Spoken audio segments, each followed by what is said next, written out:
anyway, yeah, I've learned a lot from her. Just, she's actually taught me some things. And then there's not just cooking food, but the whole idea of putting together a meal for a family. You don't just cook one thing, you have to think, what does everybody like, and how can you,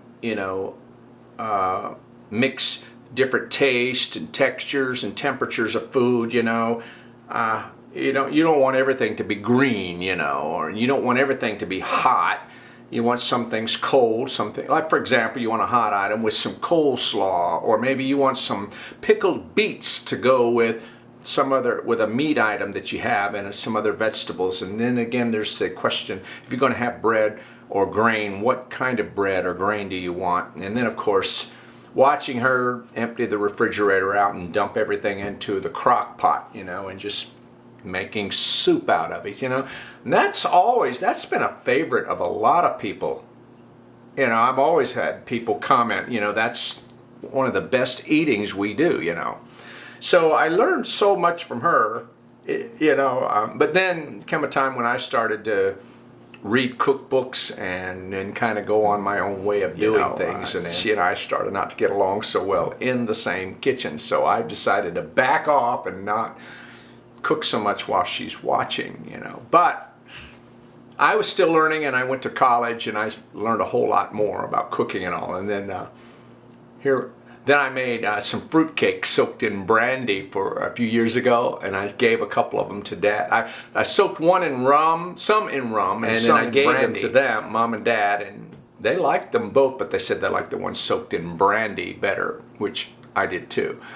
So she started to admit that she liked some of the stuff that I do. And I cook just like my mother did, though. There's always an element of surprise in it, You just didn't do everything the same way. You had the basic method, but you didn't necessarily measure everything precisely. The other day I came home from the gym, Mom said something in the crock pot, it was with a cream soup in it. I said, "What is this, Mom? This is really good." And she said, "Oh, just whatever I threw in the crock pot, and I added some cream of mushroom soup." And I told her, I said, "It sure is good." Anyway, about those cookies. We'll put these into my plastic container and then get these others. Let you see them. Yeah, they got to be cool enough so they don't start deforming and breaking once they're in the plastic container. There we go. Here, look at this.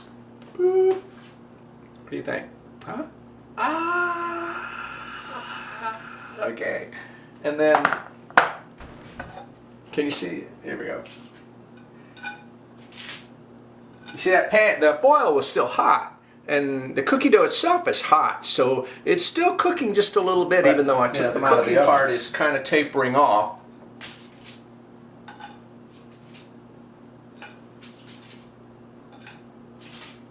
And a lot of the foods that we do, they continue to cook a little bit.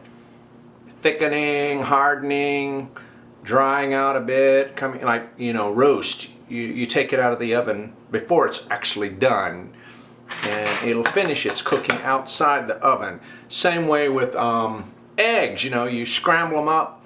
If you scramble them not quite as done as you really want them to, and then put them into the serving container, and they'll continue to cook a little bit.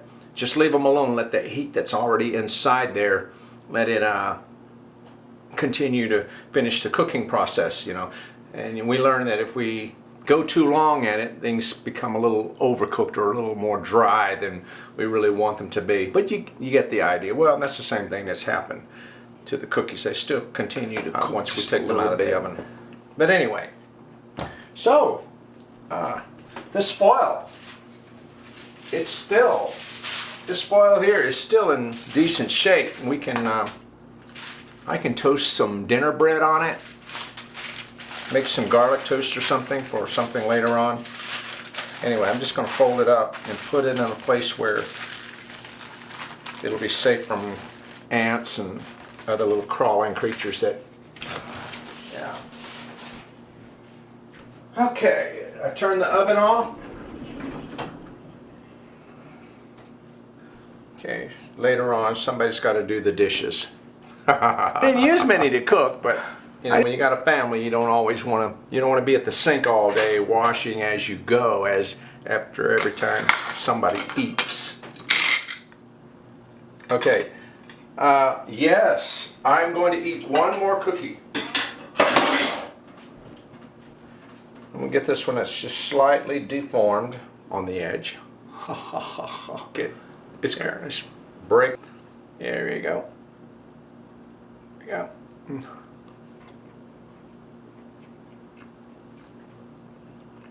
Good, moist.